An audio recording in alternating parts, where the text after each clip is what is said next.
A seguir, ponto a ponto. Apoio Unifacisa.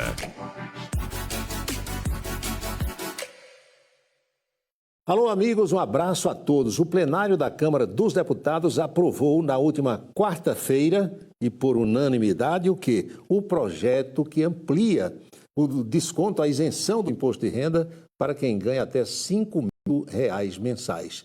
Foram os votos favoráveis de praticamente todos os parlamentares. E agora a medida vai para o Senado, que deve também referendar, porque o governo trabalha nesse sentido. Eu sou Paulo Roberto, estou na Rede ITA e o Ponto a Ponto está começando.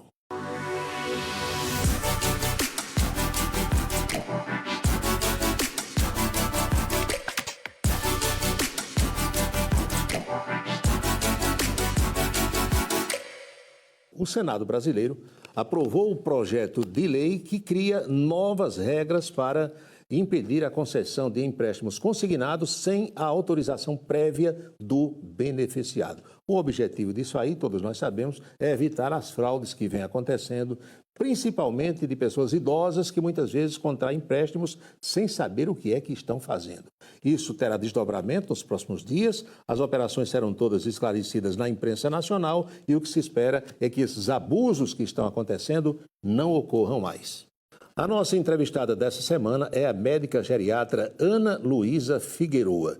Geriatra é aquele profissional da medicina que cuida das pessoas, pelo menos é o que o povo pensa, que estão um pouquinho mais envelhecidas. Prevenção, acompanhamento e orientações ao próprio idoso, familiares e acompanhantes estão entre as suas atribuições. A doutora Ana atende em domicílio, atende também no seu consultório, é professora do curso de medicina da Unifacisa e ainda aplica a chamada medicina paliativa junto a pacientes oncológicos. Eu tenho certeza que você de casa vai tirar bastante conhecimentos dessa nossa entrevista de hoje, desse nosso bate-papo. Seja bem-vinda, doutora, ao programa. Tudo bem? Olá, Paulo. Tudo bem? Muito obrigada. Olá a todos que estão nos acompanhando. É uma grande satisfação estar aqui no Ponto a Ponto e desde já eu agradeço o convite. Os velhinhos dão tanto trabalho quanto as crianças ao pediatra? Vamos iniciar quebrando barreiras e preconceitos que existem com a própria idade, tá bom, Paulo? Eu sei que essa questão de comparar o idoso com uma criança é algo muito enraizado na nossa sociedade. A gente só precisa ter cuidado com esse ponto. Em relação ao trabalho por si só, na verdade, o que é que acontece? À medida que a gente envelhece, realmente o nosso organismo passa por diversas alterações anatômicas, fisiológicas, transformações, que na prática são verdadeiros desafios, né? Que muitas vezes podem cursar com dependências, né? Se não for bem acompanhado aquele paciente idoso. Então, vem realmente essa questão do comparar com a criança. O trabalho, muitas vezes, é essa demanda, né? Me permita no sentido de que um pediatra, muitas vezes, tem dificuldade em saber o problema de uma criança, porque ela não sabe dizer, não é verdade? Os pais é que dizem ali o que é que está ocorrendo.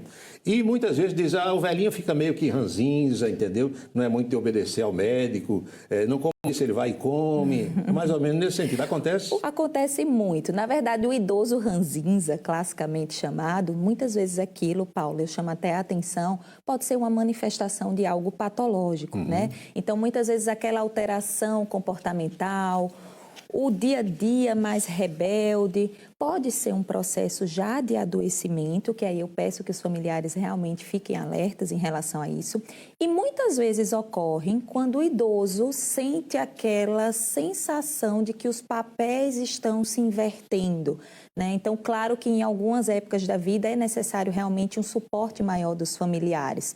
A gente só precisa ter cautela quando entrar, até quando entrar, manter ao máximo a autonomia e a independência daquele idoso, desde que ele esteja seguro, obviamente. Mas, às vezes, essa rebeldia é muito pela sensação do estou sendo controlado. Antes eu sempre... Estou perdendo minha autonomia. Estou perdendo minha autonomia, estou perdendo os meus papéis. Vem aquela questão, já me afastei do trabalho, perdi o meu papel social, perdi o meu papel, não tenho mais o valor que eu tinha antes. E agora, dentro da minha própria casa, meus filhos ou até meus netos resolvem ditar as regras. Eu conheço uma situação onde os filhos chegaram para o pai, já por orientação médica, disseram, papai, o senhor não vai mais dirigir. a gente não vai mais deixar. Isso foi mesmo que matar o homem, porque ele queria dirigir, queria sair. Direção é um ponto bem delicado, principalmente para os homens, né? Até porque está muito associada à independência do paciente idoso.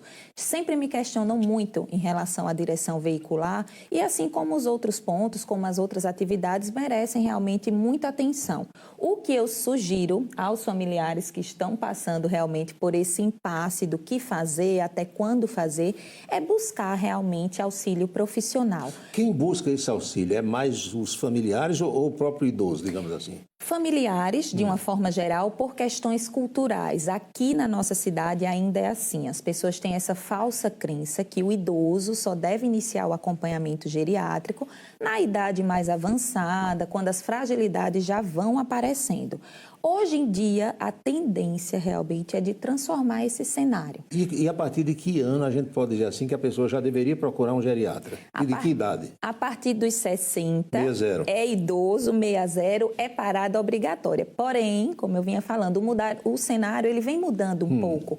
E as pessoas começaram a entender de fato que envelhecimento não é um ponto de corte bem definido, não é uma idade. É um processo, é uma conquista. Para um chega mais cedo, para outro chega mais tarde. Mais tarde, para uns chegam de uma forma, para outros chegam de outra. E aí a prevenção tem um papel fundamental. Por isso que eu falo, cada vez mais as pessoas jovens, na faixa de 40 mais, 50 mais, estão procurando o geriatra para realmente planejar Já fazer o esse acompanhamento, processo né? de envelhecimento. Fazer o acompanhamento especializado. E quais são, doutora, os problemas assim, mais comuns com os quais vocês se deparam? Então, em termos de doença em si, a idade, infelizmente, ela acaba sendo fator de risco para vários tipos de doenças, tá? Como destaque, as doenças cardiovasculares, então, cardiopatias graves, infarto, AVC, Diabetes. tá? Diabetes também é muito comum. As condições osteomusculares, então, a artrose, a artrite, a osteoporose. Provoca quedas, às vezes fraturas. Quedas, fraturas, consequências muitas vezes fatais, né? Temos também a grande ocorrência de câncer, infelizmente. A idade é um fator de risco para a ocorrência de vários tipos de câncer. Nos homens, mais de próstata ou não? Nos homens Mais de existe essa próstata. prevalência maior de próstata, né? Mas a doença oncológica realmente ela vem crescendo de uma forma assustadora. Um outro tipo de adoecimento que chama muita atenção nessa idade são as condições neurológicas, né? A temida doença de Alzheimer, a temida doença de Parkinson. Um outro ponto que eu também chamo muita atenção é o adoecimento mental. A gente vê realmente uma prevalência muito grande. Vai ficando esquecido, vai ficando... Além do esquecimento, Paulo, eu chamo a atenção para as questões que envolvem depressão, ansiedade, que são muito frequentes nessa fase da vida e muitas vezes subidentificadas. E solidão leva a isso, é uma impressão que eu tenho, estou equivocado ou não, e às vezes os filhos, o sujeito fica viúvo, a mulher fica viúva, aí os filhos visitam com pouca frequência, e isso leva a depressões. Vou lhe dizer uma curiosidade dos consultórios de geriatria. Solidão é uma das queixas mais frequentes. Nem sempre é a dor, nem sempre é o esquecimento, nem sempre é o controle da pressão. Solidão é uma das queixas mais relatadas. A solidão mata, né? e sua solidão mata, porque a solidão abre espaço para quadros depressivos, muitas vezes depressão grave, né? E aí vem realmente uma cadeia de evento, uma cadeia de consequências resultantes daquela solidão. E o que é que a gente pode dizer de idosos, e eu conheço vários, que fumam, que bebem, e querem fazer aquilo que faziam quando eram jovens. É verdade. Na verdade, a gente fala na bebida, no cigarro, não serve só para o idoso, Claro, né? A gente, claro. enquanto profissional de saúde, precisa realmente defender essa questão que não está indicado em nenhuma idade, né? Nos pacientes idosos, mais ainda. Até porque o risco de adoecimento, por todas as condições que eu já citei anteriormente, eles aumentam de forma muito expressiva quando existe esse hábito do cigarro, da bebida. A bebida parece que o organismo do idoso metaboliza de uma forma mais rápida, diferente, né? Tudo diferente. Da mesma forma que o metabolismo muda em termos de alimentação, das próprias medicações que o idoso toma, essa questão do álcool também tem uma interferência ainda maior. E um ponto importantíssimo em relação ao álcool é a possível interação com os medicamentos que o paciente faz uso, né? E, além disso, por deixar o paciente, de certa forma, mais sedado, pode aumentar a instabilidade postural e levar à ocorrência, por exemplo, de quedas, né, que é um evento bem delicado nessa idade. E os reflexos devem diminuir muito mais do que o efeito do álcool no jovem, por exemplo, né? Exato. Se o idoso bebe, vai dirigir, vai andar de moto, né? Completamente diferente. A gente já tem, né, por natureza, realmente uma redução desses reflexos com o avançar da idade. E o álcool acaba potencializando tudo isso aí. Pois é. E o que dizer desse pessoal que resolve comer de tudo? Embora o médico diga, óleo, manteiga, diminua isso e aquilo, se é isso que eu gosto, é isso que eu vou comer. A alimentação funciona, na verdade, como a bebida e o cigarro, né? A alimentação adequada, ela está indicada em qualquer fase da vida e no idoso ela é ainda mais importante, né? Não existe um alimento mágico, não existe também o tire tudo, porque às vezes o tirar tudo a gente vai acabar levando ali a uma carência nutricional daquele idoso, principalmente quando a gente fala em proteínas, em cálcio, que são nutrientes extremamente importantes para um envelhecimento saudável. Mas o segredo é o famoso prato colorido, né? É o comer de tudo realmente, mas comer com equilíbrio, ter muita fonte de fibra, ter muita proteína naquela alimentação, não descuidar da hidratação, né, que é muito importante. E, além disso, lembrar que não é só o alimento em si, mas é a forma como ele é preparado, a quantidade que se come, né, levar todos esses fatores em consideração para realmente ter uma alimentação mais equilibrada possível. Agora é bom que a gente diga, para concluir esse primeiro bloco da nossa conversa, que quem não quiser passar por tudo isso, morra cedo. E ninguém quer morrer cedo, né? Isso é uma coisa que eu sempre converso com os meus pacientes, quando eles falam que o envelhecimento é algo negativo, quando eles começam a se comparar com o que foram há alguns anos atrás. Não é uma comparação justa. Não é verdade? E eu sempre falo, envelhecer, na verdade, é um privilégio. É verdade. Sim. A gente só tem dois caminhos, ou a gente morre cedo, que geralmente ninguém quer, né? Ou a gente tem realmente esse privilégio que é de continuar da nossa estrada. Com algumas adaptações? Sim, com algumas adaptações. Com desafios? Sim, com grandes desafios. Mas eu sempre falo, o envelhecimento não é para ser uma pausa, um freio. Pelo contrário, tem muita estrada pela frente. Então, depende muito da maneira como você vai enxergar aqueles próximos anos que estão por vir. Muito bem. A nossa conversa é com a médica geriatra, doutora Ana Luísa Figueroa, professora da Unifacisa, veio gentilmente bater esse papo conosco. Tenho certeza que está servindo para você, como está servindo para mim. Eu que passei dos 30 agora, e servindo também para familiares, pessoas que têm idosos em casa, que a partir dessa conversa tenho certeza que podem e que devem até mudar o seu comportamento, a sua conduta junto a essa pessoa. Nós voltamos já já, em um instante só, não sai daí.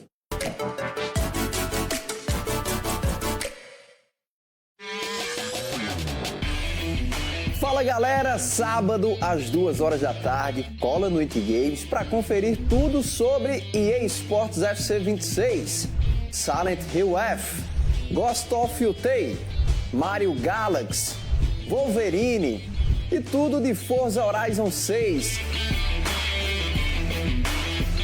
Então anota aí, sabadão, 14 horas, é hora de jogar junto no IT Games, não perde, hein?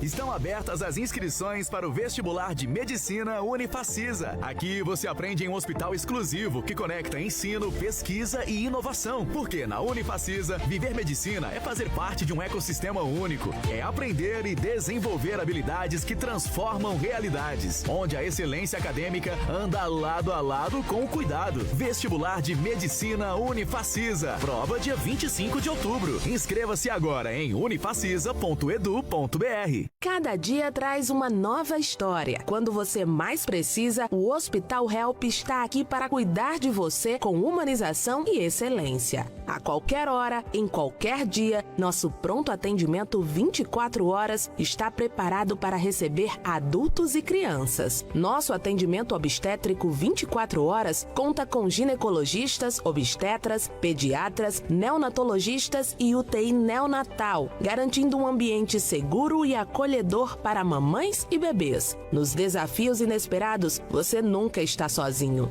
Nossa equipe ortopédica está disponível 24 horas por dia, oferecendo diagnósticos precisos, tratamentos eficazes e cirurgias quando necessário. Especialistas renomados, tecnologia de ponta e um atendimento focado em você. Hospital Help, completo, moderno e, acima de tudo, humano.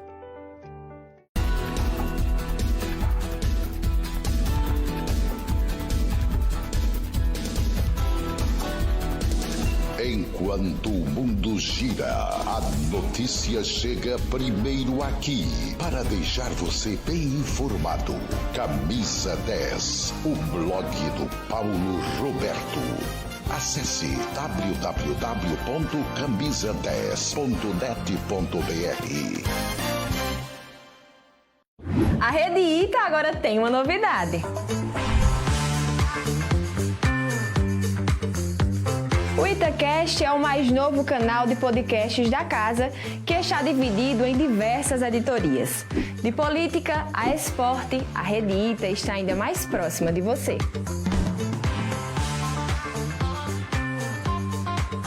Um trecho de cada episódio vai ao ar na TV e pode ser conferido na íntegra através do YouTube e do Spotify.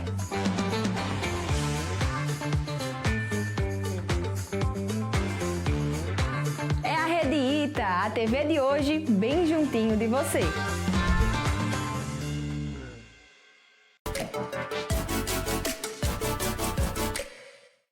Estamos de volta com o Ponto a Ponto. A nossa entrevistada da semana é a médica geriatra, doutora Ana Luísa Figueiroa. Gentilmente veio bater esse papo conosco. Ela é, entre outras coisas, professora do curso de medicina da Unifacisa.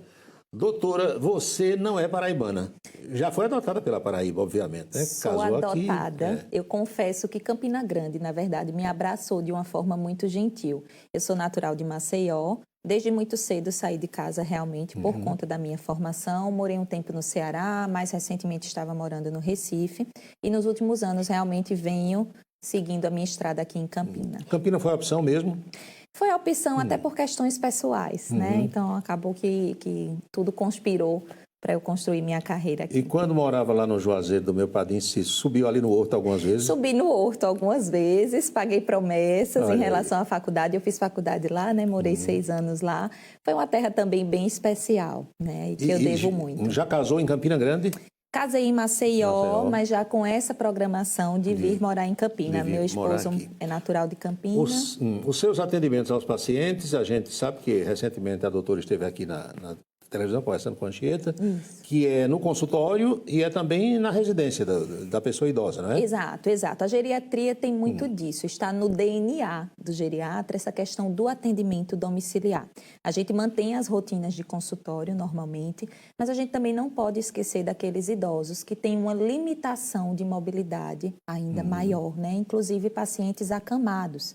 Então, é uma modalidade realmente que a gente consegue garantir o suporte, né, a saúde e o bem-estar daquele paciente no seu domicílio.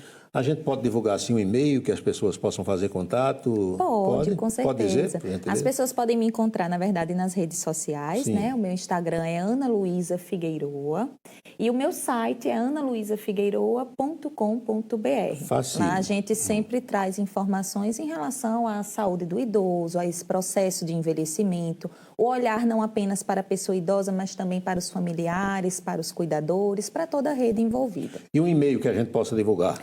Meu e-mail é analuisageriatra@gmail.com. Ana Luísa Geriatra, Luísa com Z. Com Z, @gmail.com. E o telefone é o WhatsApp também? O telefone é o WhatsApp também, é o 993961313. 99396 1313. Galo. Sem gerar desconfortos, galo. SSA ou CRB? Eu sou CSA. É azul e branco. Azulina. Né? E aí aqui em Campina? Não tenho time aqui em Campina. Confesso que não acompanho, É como não. eu também, eu gosto dos dois. É. Quando os dois jogam, eu torço por um empate, e quando um está jogando com o outro, eu torço sempre que vença, qualquer um. Neutro, né? Tanto faz. Verdade. Esse negócio de ficar idoso e adoecer, pode-se dizer assim, esse idoso vai ficar bom, como a gente diz na linguagem popular. Ou a história é controlar para conviver com o problema. Nunca fica bom daquilo mais. Muitas das condições que vão aparecendo, elas são passíveis de cura, tá certo? Então, não tem essa história de não vai ficar bom. E tem outro ponto importante, por mais que seja uma doença crônica, que não tenha possibilidade de cura, existe acompanhamento e tratamento especializado para se controlar sintomas, né? E promover qualidade de vida. Porque é o que eu sempre falo, quando a gente fala em envelhecer, Muitas pessoas se preocupam apenas com a idade. A idade, ela é meramente um número, ela não diz muito sobre a gente, sobre as nossas condições de saúde. Há pessoas com 90 anos que você olha, não tem quem dê aquela idade. Perfeito. Faz coisa que tem jovem que nem faz, não é? Ao passo que eu tenho pacientes com 60, 65 anos que estão acamados e eu faço atendimento domiciliar. Aqui nós temos Reginaldo Bastos, que a doutora conheceu, né? Que em 65 já estava ativa na TV. Perfeito. Está até hoje com a gente aqui. Perfeito. 60, então a idade não deve ser vista realmente como rótulo, né? E ainda mansa cavalo e touro lá no sítio dele, em Queimadas, não é para qualquer um. É verdade. Doutora, e remédio resolve esses problemas, atenua a situação? No caso dos idosos? A depender da condição, a gente conta tanto com o tratamento farmacológico, né, com o uso de medicações, mas muitas condições na geriatria, na saúde do idoso, a gente compensa também com medidas não farmacológicas, com hábitos de vida saudáveis. Uma caminhadazinha, né? Caminhada. Nadar. Você tocou num ponto importante que é a atividade física, né? E aí é importante, independente da idade. E o exercício físico, na verdade, eu sempre coloco como item de prescrição e junto na mesma balança com as medicações. Na verdade, o exercício é um medicamento natural. Sim. E que ele deve ser consumido por todas as pessoas diariamente, não só no tratamento, mas também na prevenção de diversas doenças. Qual é a orientação que uma profissional como você, Ana Luísa, dá para o idoso que ele acha que ainda tem 20 ou 30 anos, aí quer subir em casa para consertar a goteira, vai em escada para trocar lâmpada, quer fazer tudo que fazia? Se ainda é um idoso que tem essa capacidade, ótimo. Tá? Deve manter. É muito delicado a gente tirar esses papéis. O que a gente pode e deve orientar, na verdade, é muita questão da segurança, né, Paulo? Algumas adaptações que precisam ser necessárias. Série de cuidados, né? Exato. E o que eu sempre falo é o seguinte, quer continuar independente, quer continuar fazendo suas coisas sem depender de terceiros, o primeiro ponto é fortalecer musculatura. E aí a gente volta para a atividade física. Se for um idoso que ele tenha membros fortalecidos, né, principalmente membros inferiores, postura, ele vai continuar desempenhando suas atividades sem nenhum problema, né? Agora, realmente, precisa focar... Porque tem muitos acidentes domésticos, né? De pessoas muito acidentes domésticos. Vão fazer coisas quedas e caem, em domicílio, né? Às vezes fazendo, entre aspas, o que não deve. E, às vezes, até mesmo nas atividades habituais. O banho, né? As quedas no banheiro. Escorregam no tapete, acontecem muito. Escorregam no tapete, E como é, Ana, essa atividade de ser médica paliativista nos pacientes oncológicos? Imagino eu que são situações delicadas com as quais vocês convivem, né, de pessoas que estão ali fragilizadas, os próprios familiares. Como é que é esse trabalho? São bem delicadas, Paulo, realmente. É uma outra área de atuação, né? Além da opção sua também, Dina. Opção minha. Logo que eu me formei, né, a minha primeira especialização foi em clínica médica, eu fiz residência em clínica médica. Logo após foi a residência em geriatria e após a geriatria me veio a necessidade realmente de ter uma outra formação que seria de cuidados paliativos. Pensando inicialmente nos meus pacientes idosos, quando chegassem realmente nessa fase da doença que necessitasse dos cuidados paliativos. Seja ela um câncer ou qualquer outra doença em estágio mais avançado, tá? E quando a gente fala no câncer, né, na doença oncológica em si, realmente é um cenário... A palavra já é um choque, né, ali para a pessoa. A palavra é um choque. E para uns significa uma sentença de morte até, não é? Muitas vezes, né? E aí, realmente, eu confesso que é uma das partes da minha atuação que eu considero mais desafiadora do ponto de vista emocional e do ponto de vista de realmente garantir o conforto e o bem-estar para aquele paciente e para aquela família, mesmo diante de toda aquela adversidade. E como é absorver isso aí sem, por exemplo, levar para casa, para o relacionamento pessoal, para a vida conjugal? Como é que vocês médicos dividem isso? Olha, você imagina que eu sou geriatra, faço cuidados paliativos, meu marido é oncologista, né? Então, o primeiro ponto, a primeira regra é a seguinte: quem cuida precisa se cuidar. Então, o primeiro ponto é a gente cuidar da nossa saúde mental, até para definir até que ponto a gente vai conseguir absorver ou não. Claro que muitos casos, né, muitas situações mexem muito e no você nosso às dia a vezes não dia. consegue tirar da cabeça, imagino eu, não é? Exato. E eu acho bom que mexa, sabe, Paulo? Porque, na verdade, nós não somos máquinas, nós somos seres humanos, lidando com as perdas, lidando com as dores, né? E a partir do momento que a dor do outro não lhe toca, é algo preocupante.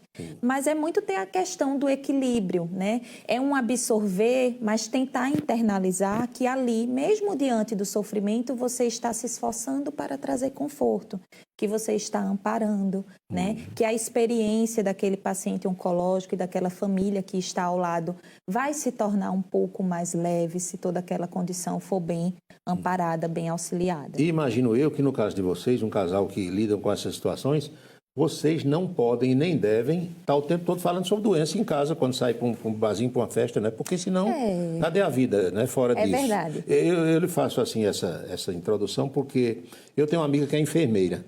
Enfermeiro também se depara com situações, né? Que para nós que não somos da área, não são, digamos, normais. Mas essa pessoa, todas as vezes que me encontrava, só vinha falar sobre os pacientes, sobre doença o tempo todo. Aí chegou um ponto que eu disse, olha, vamos falar sobre outra coisa? Fale sobre Xuxa, sobre desfile não sei de quê, entendeu? Vaquejada, briga de galo, porque se você ficar o tempo todo falando sobre doença envolvido com aquilo, não vive, não é? É verdade, é importante separar as coisas, isso na verdade é fundamental, né? Até porque, como eu falei, quem cuida também precisa de cuidado, a gente precisa também ter os nossos momentos de se desligar, de trabalhar o nosso social, de cuidar realmente da nossa mente, principalmente eu que propago tanto essa questão do envelhecimento saudável, se eu não cuidar de mim, se eu não me permitir realmente ter esses momentos de respiro, digamos assim, né, de sair um pouquinho da medicina, ter o equilíbrio, aí não dá muito certo, né? Qual é o interesse dos seus alunos, dos acadêmicos de medicina, pela geriatria? Vem aumentando porque eles já perceberam algo que acontece, que todo mundo na sociedade já conseguiu perceber também, é que a nossa população está envelhecendo. E eles um dia serão velhinhos também, eles vão ser, né? Eles serão também os médicos da família, então tem o pai, tem a mãe, tem o tio. Durante a atuação deles, independente da área que eles escolham, é muito provável que eles se deparem com pacientes idosos, né? Então, esse interesse realmente eu percebo que vem aumentando, porque eles percebem que a geriatria é um mundo à parte. Não adianta a gente tentar extrapolar todo o nosso conhecimento da clínica médica, de pacientes adultos mais jovens para o idoso. O idoso, ele tem suas particularidades e elas devem ser consideradas. Então, eu percebo que realmente o interesse deles vem aumentando, né? E cada vez mais estudantes vão optando realmente em seguir essa linha da geriatria. É uma disciplina só que você ministra ou mais de uma?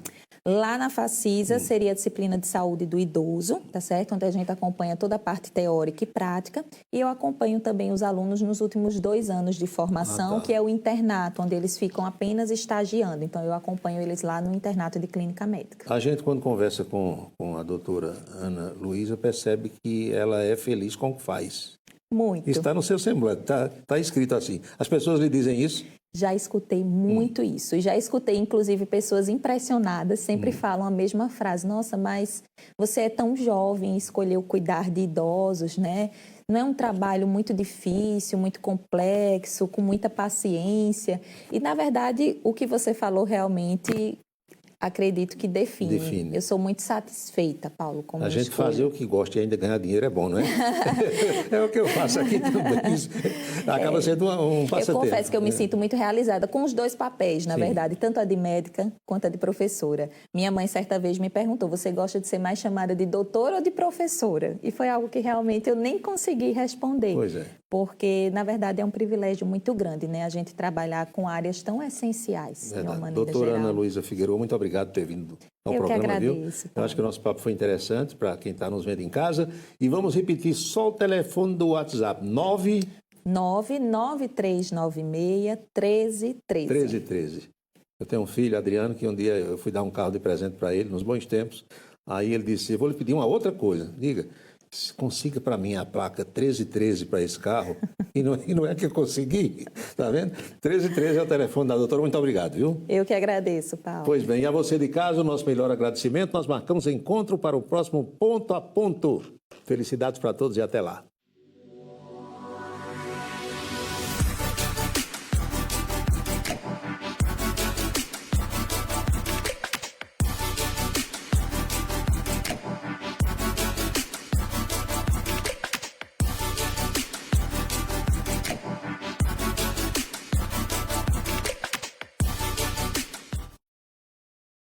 Apoio Unifacisa.